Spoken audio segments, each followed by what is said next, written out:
I'm Chad. And I'm Cheese, and we are the Chad and Cheese Podcast. Our podcast covers news, startups, AI, automation, programmatic, and all the things the kids are excited about. and then we drown it with a healthy dose of snark, attitude, and four-letter words. Subscribe to the Chad and Cheese Podcast today, wherever you listen to your podcasts.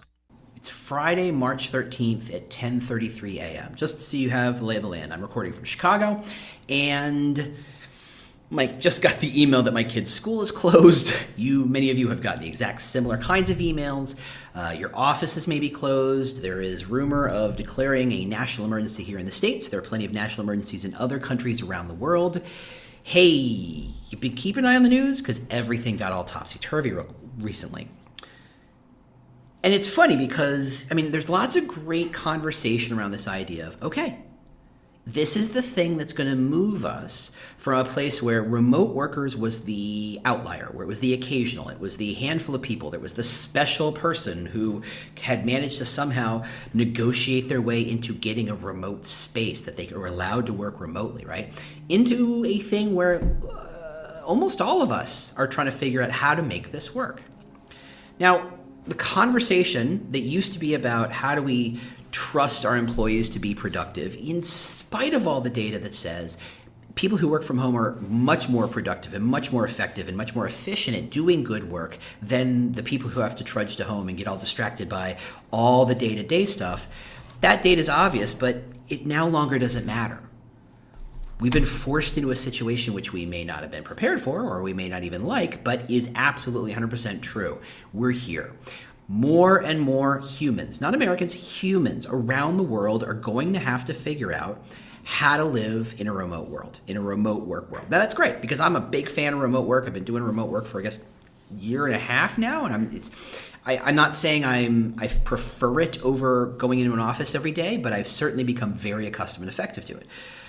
But there's a lot of different resources out there. In fact, my LinkedIn feed is glutted appropriately with here's how to be effective at home. For all of you who've been told you have to work from home, who never had to do it before, here's how you make it happen. Here's how to be effective. Here's how to draw some lines between your work and home life. Here are the tools that might make this helpful. To managers of teams who are now going remote, it is a different skill set, not even a question. So here's how you manage remote people, and here's how you engage with people, and here's how you do the job. Now, all those conversations, good and valid though they may be, are focused around a simple idea, and that is, how do I maximize the productivity of the people in my team and the people in my company? All well and good. Love productivity. Productivity is good. Without it, I don't know where we'd be. However, I'm here to talk about employer brand because I think while there's an overlap in the Venn diagram of work between employer brand and productivity, with a stronger employer brand, I think there is a correlation to some sense of stronger productivity generally, especially long term.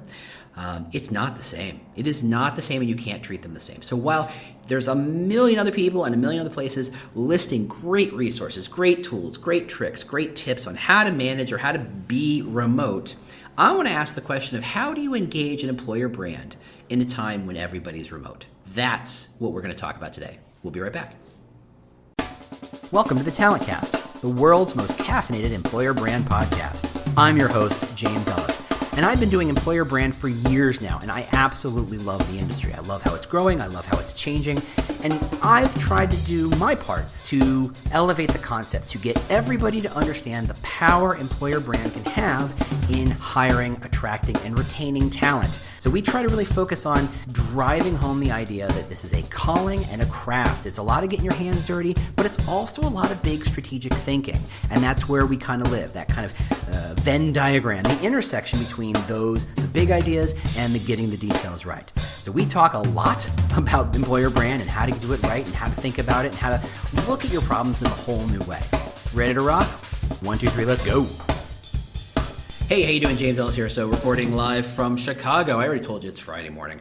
Been thinking about this topic for a while. In fact, honestly, I've been thinking about the concept of employer brand in a remote workforce for a long time. I think the data has been pretty clear that we've been moving in this direction for a very long time. The more and more and more of us are working remote. The Universum data says that more and more of us want or expect to work remote. The pressure was moving in this direction very obviously. The question was not if, but when. Well, welcome to when. Here we are. We're being forced into this situation. So how do you develop, maintain, and manage an employer brand when so much of the normal context of employer branding is taken out from under you? How do you, it's kind of like a constraint exercise. How do you build an employer brand when no two people will be in the same physical space more than, say, once or twice a year, right? Let's just put some very simple guidelines on some of this stuff. And that is a challenge, right? Here are some of the things you no longer have access to. Stand-up meetings, stepping into your boss's office, managing by walking around, the water cooler / coffee pot / lunchroom, physical space to put a poster, physical space to show your awards, physical space where an employee can show off to other employees what their personality is and why they like to work there and what they've done. I know people who, especially people who've been in a company for a very long time and have had multiple roles, they like to show their business cards or their name tags from all their previous roles to say, I've done a lot of different things here, and it's a badge of honor. Sometimes literally a badge, but it's a badge of honor that they've done all these things and they know all these people. When I was at the big green G for my day job, I knew plenty of people who had 5, 6, 7 roles, and their value was not so much that they knew all this stuff, but really that they knew all the people. You could tap them to say, who knows about this, or who used to be in charge of that, or who would help me with this. All of the tribal knowledge, all of the informal communication styles, all of the. You've been in an office where someone has a bachelorette betting pool or a Final Four betting pool or March Madness betting pool, and they've got it on the whiteboard? Gone. What about, it's interesting when you walk by an office and you see their whiteboards. Do you ever just kind of look at their whiteboards to see what they're talking about? Gone. What your boss is writing down on the whiteboard just to kind of see what their heads are at? Gone. All this stuff that gives you a sense of how we work and why we work and how do we make decisions as employer brand people. Gone. So what do we do? Now, it would be easy to say it's impossible to manage an employer brand without physical space, and I think that would be wrong. I really think if we unpack what it means to be an employer brander and what it means to manage the employer brand, we can find some brand new opportunities to support and manage and grow the employer brand. So let's talk about that. So first off, I feel like I've defined employer brand a bunch. I just did a webinar where I had to define it again, where I almost apologized that I have to define it, but as many times as I've said it, I feel like I still have to do it. Employer brand is the individual's perceptions of what it's like to work there, right? I think we talked about this in the last episode where we talked about how does work feel. And those impressions, those perceptions of what it's like to work there come from a lot of different experiences and touch points, many physical, many digital, many kind of content-based, like the news or a friend or a network who says something positive or negative about the working at that company. And you aggregate all those individual perceptions into a concepts or set of concepts that is your employer brand, right? What 1,000 people think of what it's like to work there is your employer brand. If that's the right number, your number will vary. Great.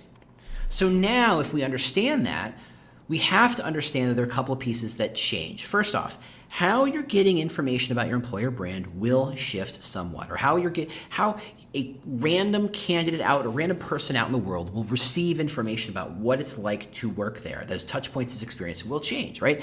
The news is still there. The internet is still there. You can still push your social. You can still put, your content out there, but suddenly there's more opportunities, right? If everybody is digital, and everybody's expected to be digital, how do you maybe tap into them to help amplify those digital contents, those digital touch points? If everybody's expecting to be in a space where they can't just lean over to somebody else's desk and ask them a question, that everything has to be typed out or video called, and how do you leverage those tools to make sure those experiences are getting out to the outside world? And that's where employer brand starts to shift. On top of which, all the internal channels and ways you communicate the employer brand, reminding people how to talk about it, reminding people what your pillars are, reminding people what your values are, reminding people, the big why of why you work there. Those have gone away, right? Someone referred to it as the poster fodder work that we usually have to put up with. Gone. I mean, unless you intend to build posters and ship them to everybody else, which is an interesting concept, I think it's just bad.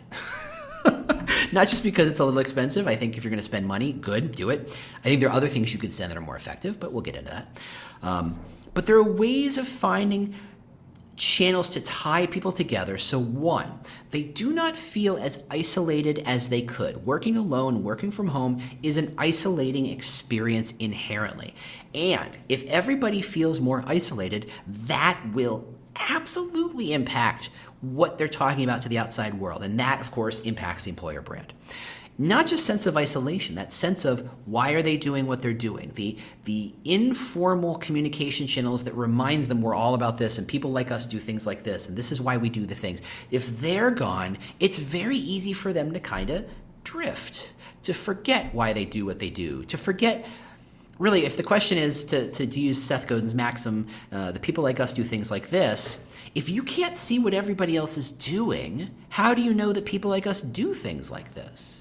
You just know you and the tiny straw through which you see the world of looking at other people's worlds on video screens and emails, right? In my world right now, I am communicating with someone in Stockholm, Sweden, and all of my communication is when we're both on a video call together with the video turned off. I don't know why that is. It's a thing we do. I struggle with that. But we're on a video call together with a client and via an IM tool. We use Teams, if that matters. You could use Slack. There's all sorts of other channels that do it. That is literally the viewpoint I have into this person's world who lives 9 hours by plane away from me and works 9 hours by plane away from me. Now, they, up until today, were working in a large office with a lot of other people who, surrounded by people who did similar work from them. Today, they have to work from home. And for the next foreseeable couple weeks, we'll also have to work from home. I have very limited perspective into who they are and what they do and why they do it and how they do it. I have to trust that they do great work and communicate my needs to them clearly and directly and hope they understand it. That removes all that informal kind of back and forth. It removes all the water cooler chat. It removes all the just, hey, how's it going? What's going on? Hey, I was walking by. I thought I'd ask a quick question. I lose all that. I don't know if this person listens to heavy metal. I don't know if this person listens to classical. I don't know if this person listens to cat sounds on their headphones. I don't know how they live. I don't know how they work. If you work in an office, you know the people around you. You know what they have for lunch. You know what they're like. You know what they listen to for music. You know that some people live with their headphones on and some people are always on the phone and some people never have their phones. They're always looking around. They're very socially engaging. Everybody has all that different stuff. And it's all starting to get taken away. So I want to come up with a couple of different ideas of how to think about how to support your employer brand in this remote world. And it all starts with, as it should, understanding what your employer brand truly is. Think of it as your EVP if you want. That's a bit formal maybe for some of you, but for some of you it's completely in line. But understand, what are the concepts you're trying to reinforce and instill in people? If you're trying to reinforce to everybody that yours is a stable company, great. You can use all these ideas and you can build that in a remote space. The fact that you have survived this upheaval of no one can work in the office, everybody has to work from home and figure this out. The fact that you're figuring it out is a projection of stability. Right? The mailman, mail woman doesn't say, well, if it's raining, can't do it. Their sense of stability comes from, at least here in the States, the refrain, neither wind nor rain nor snow or sleet or whatever it is will keep us from delivering our mail, right? It's stable. You can count on the mail. Okay, context changed, but you can count on the mail. Okay, well, if you are all about stability, the context may have changed, but you can still show that you still exist and you still do what you do. If that is a big part of your employer brand stability, there are lots of ways to engage that. There are lots of ways to show that. We'll get into some of these things. If your brand is all about innovation, well, learning how to reinvent what you do on the fly on between a Friday and a Monday, when you work from home and your channels are brand new and your tools are brand new, that's huge opportunity for innovation, huge chance for you to talk about, engage, to show, to illustrate, highlight what you're innovative about. Is innovative just about we have the best, most expensive tools to use, or that we think through challenges differently, that we look for creative solutions to these challenges that befall all of us? That is innovation. So how do you frame that sense of innovation and communicate that out? What if your employer brand is all about, development or opportunity? Great, easy, simple. If working from home is not an opportunity for change, an opportunity for growth, I don't know what is. This is a fundamental shift in how we all perceive and consider our own working lives and how we talk about it to the world. There are ways, but it starts with truly understanding what your employer brand at its core is really all about. I'm not talking about the tagline. I am not talking about the first couple words on your website. I am not talking about the marketing stuff. I'm talking about the core, the guts, the living, breathing, beating heart of your employer brand. Now, based on the work I do today, it's a lot of EVP work. It's about, understanding the pillars and defining them and saying, okay, these pillars are somewhat modular. We talk about that in a previous episode about modular employer brands.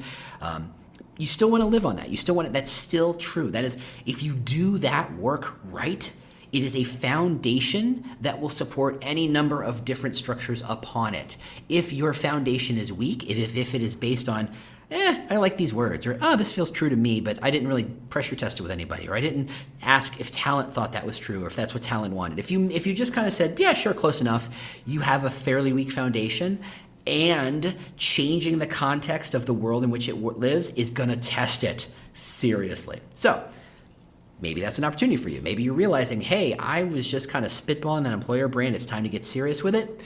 This is the time to get serious, but you got to get serious fast. But anyway, let's assume you've got a strong EVP and a strong employer brand foundation, and you can build on it. And while what you're building on top of it may shift because you're no longer in office and you're in a remote space, it is still an opportunity for you to build. So I'm going to steal a quick idea that I absolutely stole from Sarah Stanley, that from Realtor. We had a good conversation, and she's encouraging staff to build playlists and share those playlists. I mean, the thing about working from home instead of in an office is that we no longer have to feel like we were the meerkats, we're the prairie dogs of the office, right? In cubicle land or the bullpen, where we have to keep one ear out for what's going on around us. We're at home. I mean, yes, maybe your kids are home, maybe your dog is there, your cat is there, maybe your significant other is there, your partner, whatever, because they might be having to stay home too. But for the most part, you're trying to create a bit of a bubble, right? You're trying to create if I have to work from the dining room and the dining room is reminding me that I have to go wash the dishes, my best process of doing good work is to put headphones on or put a piece of paper up or just kind of focus in a spot where I can build a little bubble for myself that I can say, this is work time. Great. That means you might be listening to music. And I think it's an opportunity for you to share or have a conversation around these shared challenges. And then one of those ways is to talk about playlists. I think it's interesting if you said, okay, everybody, here's a Spotify or Apple Music, or pick both of them. I mean, you're going to have different audiences here, and say, put 2 songs that you love to work to on this playlist. Okay, first off, yes, it is technically a bit of a time waster, but let's be fair. The time most of your team spent in the office was 20 to 40% wasted anyway, right? It's the let's go get a cup of coffee, let's chat about our mornings, or let's chat about our weekends, let's chat about our days. It is informal conversation. It is, are you going to this meeting? It is, did you like that meeting? And there's so much stuff that if you are in a remote space kind of gets stripped out. And you need to take that as an opportunity. So, okay, if you are going to strip that out and you are going to intentionally insert messages, content, meaning, value inside those suddenly open voids of time, what are you going to be intentional about? And I think one of the ways is to leverage that playlist idea. Say, look, pick 2 songs. Yeah, it's going to take you 10 minutes to pick your 2 favorite songs. And then you're going to spend another 10 or 20 minutes looking at the rest of the list and what other people said. You're going to say, okay, who put the Kanye in? Okay, who's the Kanye fan? And suddenly there's a conversation. Now, that is a little bit more focused on culture building than expressly employer brand building. But that doesn't mean it has to be. What if when you said, let's build a playlist of our work playlist, you framed it as, look, since we're all listening to music anyway, I was just wondering if it would be interesting if we made a playlist about our employer brand. Pick one song that you think illustrates what it is our employer brand is. And of course, then you restate what your employer brand is, and people have an opportunity to go, oh yeah, I always think of it in this way. And you're starting to collect their interpretations of the employer brand. One, they feel like they've added value by saying, here's a song I think expresses the employer brand. Two, you're collecting all these songs and music ideas that you can share out to the world, because frankly, I love it when businesses say, hey, by the way, here's our playlist about what it's like to work in our company, expressed through the music choices of the people who work here. That's really interesting. Throw that on Facebook. That's the sort of thing that people go, oh, cool, I want to listen to that. No one is going to apply for a job because of your playlist. I'll go ahead and put that out there front and center. It is not going to change your pipeline. However, it will change perception, and it will potentially extend reach. This is above the pipeline. This is getting people aware of you.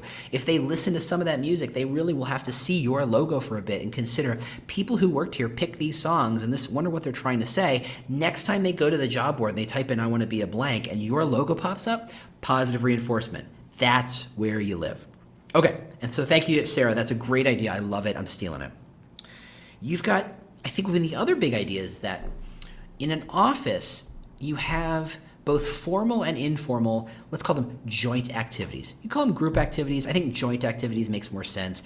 Group activities suggests that you're all going to go on a ropes course and have some trust falls. I'm thinking of that moment where your boss walks up to you and says, hey, you want to get a cup of coffee? It's not a meeting. It's just I'm going to walk to get to the kitchen to get a cup of coffee. I know you like coffee. I like talking to you. I just want to hear what's going on. Do you want to get a cup of coffee? Those interactions in a physical workspace place are invaluable, right? There's no question that is amazing conversations, amazing knowledge transfer, amazing opportunities for you to influence other people to kind of do that job. But it's gone. So you should be looking for ways to create joint activities. Now, there's any number of good ideas for that, but you want to kind of frame it around the employer brand, right? You're not just doing joint activities just for the sake of making people feel less lonely, though value in that, end parentheses, but reinforcing the employer brand internally, because that's your audience right now. You want to get them to remember that no matter how the world has changed, the employer brand is still true, and they should still be using it as their North Star as to why they like working here. Even when things are weird, even when things are potentially bad, even when things are scary or worrisome, the employer brand is not there just in the good times. It is true all the time. So encourage joint activities. Encourage 10-minute, hey, people should have coffee together and just chat and just show people what their particular office looks like. They should take that laptop and kind of swivel it around the room to say, this is what my dining room looks like. This is what my bedroom looks like. And let them just kind of see more and just chat, right? Talk about, the boss should be asking questions like, what are your challenges? And not in I wish I had better Wi-Fi, I wish my computer didn't crash all the time. Focus on the informal. Focus on, are you, stability, innovation, opportunity. What do you need to kind of reinforce these ideas? You should be asking bosses and business leaders and team leaders across the company, asking them to have those conversations and framing an employer brand. How do you do that? Send them a guide. Hey, everybody, in order to reinforce the employer brand despite how much change is happening in the world, and let's be fair, this might be some sort of a flavor of the new normal. This might not be just a 3-week thing. This might be a shift overall. We need to reinforce this idea of employer brand even when people are remote. Here are some 3 things I'd like you to do. Ask for a playlist. Ask them to start joint meetings where they talk about and feed them questions they can ask that reinforce the brand. How about ask them every time they start a meeting to ask a question and go round robin that reinforces the brand? How can we be more stable? How can we create more innovation? What's one thing you've learned about yourself having gone through this process? What is one thing you're most scared of? Ask them to open up. Now, maybe that does not directly impact the employer brand, but getting people to open up and feel more comfortable about this new normal does feed into this idea of, hey, as the manager, as the hiring manager, as the team lead, whatever it is, I have the opportunity to set the new kind of cultural norms. And so if you just pick up what was in a physical space and drop it into a remote space, it doesn't quite fit. Right? You don't have to tell people as they walk into that meeting room on a Monday morning to talk about their weekend. That normally happens. In a remote space where people are not always sure, are we supposed to talk amongst ourselves? Are we allowed to talk amongst ourselves? If this is a 10-person meeting, where I would normally be telling one person about my weekend and maybe someone might overhear it, now I'm kind of broadcasting it to a room full of 10 other people, and maybe I'm not comfortable with that. These things shift things. So the I'm focused on hiring managers. I don't know why that is. Well, we all know why that is because that's all I talk about sometimes. But the business leader, the team leader, the manager should be intentionally seeding conversation starters, meeting starters. Hey, everybody, I want everybody to take 2 minutes and write down 3 things that say this. I want everybody to just reinforce this idea that despite there is change, there is value in the change. And how do we take advantage of that change? How do we take advantage of this shift? Right? There's that old chestnut about how which I think is apocryphal. I think I remember reading that it's not true, but everybody kind of knows this shtick.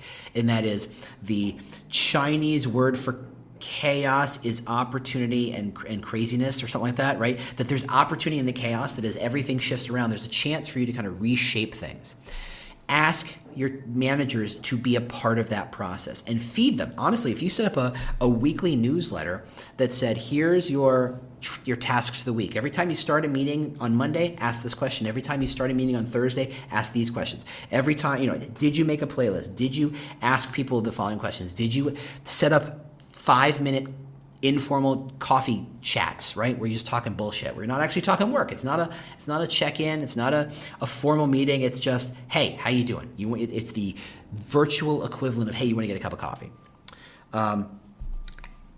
One of the things I think is interesting is that if you embrace the idea that people who work from home and work remotely are more effective because they have less of the stuff in the middle getting and distracting them, take advantage of that. Don't just say, great, we increased productivity 10%. That's nice. What if instead you asked people to spend a little time on special projects? Right? Google made this idea famous that you got to spend 10 or 20% of your time on a project of your own design. Maybe you ask people to say, look, spend 2 hours every week figuring out how to make this work better. How do you build a guideline for better remote meetings? And that's really formal. You know what? That sucks. Let's do something else. How about, since you're all going to be on some sort of Slack, Teams, IM channel, what if you designate someone to be the brand champion in each single team? Meaning, yes, they have to encourage some of those ideas. Maybe they're the ones who ask the questions at the beginning of the meeting. Or maybe it's also they get to find the informal ways to express that employer brand. When I was at the big agency, who I will not name, I ran a team of up to 19 people some days. It's a pretty big team. And we had Slack, and we were one of the few teams in the entire company who had Slack. So it was very much a bubble. It was very much an island of Slack. We didn't have to engage with the rest of the company. And I know that when you do end up having to do that, Slack can be a bit onerous. It can be a lot, right? There's a lot of chatter. And being able to manage the chatter and being able to ignore it when you need to do the work is a job in and of itself. So we didn't have that.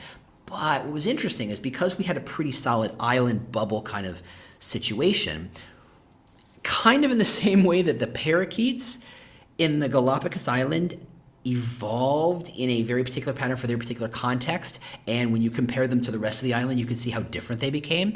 We developed a set of memes, jokes, references, responses inside of the Slack channel to reinforce that we're a team and this is why we do the things, to reinforce the culture of what we did. We had a channel about music, and we literally had a channel on Slack that was just not work related, right? So the one person who was into the brand new bands could talk it up, and the one person who wanted to talk about Bachelorette every now and then could talk about it, or whatever TV show, Game of Thrones, that was very popular at the time, could chat about it, and I could kind of say, hey, just pull off that a smidge and get back to work because, yes, it's fun. I get it. I want you to engage, but at the same time, it's not what your job is. So let's find ways of balancing that out, but have channels for, the different kind of projects, the different kind of needs, the different kind of requests. We had a channel just for who's available to help. One of the things that you lose when you are out of a remote space is this informal picking your head up and saying, who looks like they've got 10 minutes to help me solve a problem? Who looks like they're not so busy that they could give me a second set of eyeballs on a thing I'm doing? Who can help me? That is a huge change. So can you build a channel where people get to say, hey, look, if you need help, I'm around. I'm not having a crazy day. I can be flexible today. That's super useful. But let's get back to the jokes and the references.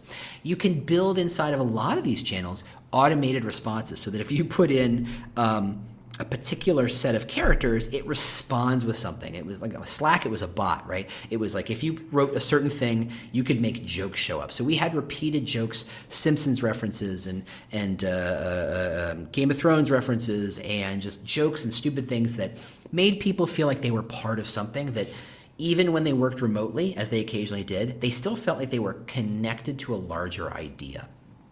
Now, again, not strictly employer branding, but if you can help foster that culture, and frankly, if you can be the champion to help other team leaders foster those cultures, to help them get through the challenge, one, it increases your influence around the company. You are someone who saw a huge shakeup and went, oh man, instead of going, oh, this is going to suck, we're all going to go remote, how are we going to get anything done? How are we going to manage this? Which is, by the way, what every business leader and manager in that company is thinking right now. You get to be the one to say, how do I help those people? How do I help them not just Band-Aid or plaster over the problem, but to truly take this as an opportunity to be better, to be more connected, to be more useful to each other. What about a Friday online happy hour where from 4 to 5, or you pick the hour, I'm not your mom, you pick an hour and you say, look, the week's over. These are going to be challenging weeks. I would love it if you got yourself a beer or a drink or a glass of wine or whatever, or hey, get a soda, get a can of nuts. I don't care. Just come in and be social to each other, and let's have some games. Let's just talk it out. Let's just open dialogue. And your job is to kind of lead that conversation, or at least help other people lead that conversation. If you designate a brand champion in each one of those teams, ask them, can you come up with a party game? Can you come up with just a goofy, hey, let's go around the room and say, what's one thing you learned from having to work remote? What's one thing that you're terrified about next week? How do we help each other? How do we do this better? What would you like to see next week happen? Is there a tool that would help you in this space? Just get the conversation going in a super informal way with a drink in one hand and the keyboard in the other. Whether it's video, whether it's IM, whatever you use, it doesn't really matter. Have a happy hour. I mean, let's be fair. A lot of you have those things physically anyway, right? Every month, every quarter, you just pick a Friday and you all go out to a bar and you just hang out. And yeah, 20% of the people in the team don't show up, and that's just life. And honestly, I'm that not insecure, but oh God, what's the word I'm looking for? Oh man, you ever have that word happen where you can't remember the word? Where I'm not outgoing, I'm very inwardly facing. It's introvert. Thank you. God, I forgot the word introvert. Where I'm a little introverted, and in social circumstances, I tend to kind of clam up and I don't always go to those meetings. That's fine. It's okay if not everybody shows up. This is not a mandated fun kind of situation. It's an open channel for dialogue. It's an open channel for pulse taking. It's an open channel for making sure that you see where people are having issues and you can kind of engage with them so they don't get lonely, so they don't have problems. Maybe this first week you got coming up, you should, as the hiring manager, maybe this is, or not, again, hiring manager, business leader, team leader, whatever, the manager, maybe as the employer brand challenger, you suggest that these teams say, look, if you've got a little budget to play with, what I would do is write down the name of everybody on your team and find their physical address, right? You have that on file. HR can help you figure out where they live. Now, if they're in a city, this is a lot easier. If they're not in a city, this is a little harder. But deliver them a care package. If you have someone who lives in Chicago or Detroit, you can have Amazon Prime or Instacart or DoorDash or any number of services that will pick up a thing and deliver it at the door, and they can do it when they're changing processes where they can leave it at the door, ring the bell, and walk away, where they're not requiring a signature and engaging in personal conduct, personal connections, whatever, physical. Deliver gifts. Deliver chocolates or nuts or a bottle of something or a coffee selection or some cookies or just something that says, hey, you know what, this is a tough challenge and I'm here for you, and I just want to recognize that we're all getting through this together, so here's something I thought you'd like. If they live in a smaller place, if they live in a town or a place without those kind of challenges, Amazon still delivers stuff. Amazon does prime delivery for a lot of that stuff. Maybe it's not a bottle and maybe it's not a cookies, but they do lots of stuff. And speaking as someone who managed to deliver a couple dozen cookies to a coworker out of the blue just by using the internet, these things are doable. It's just a matter of having the will to decide to do it and a few bucks to kind of make it happen.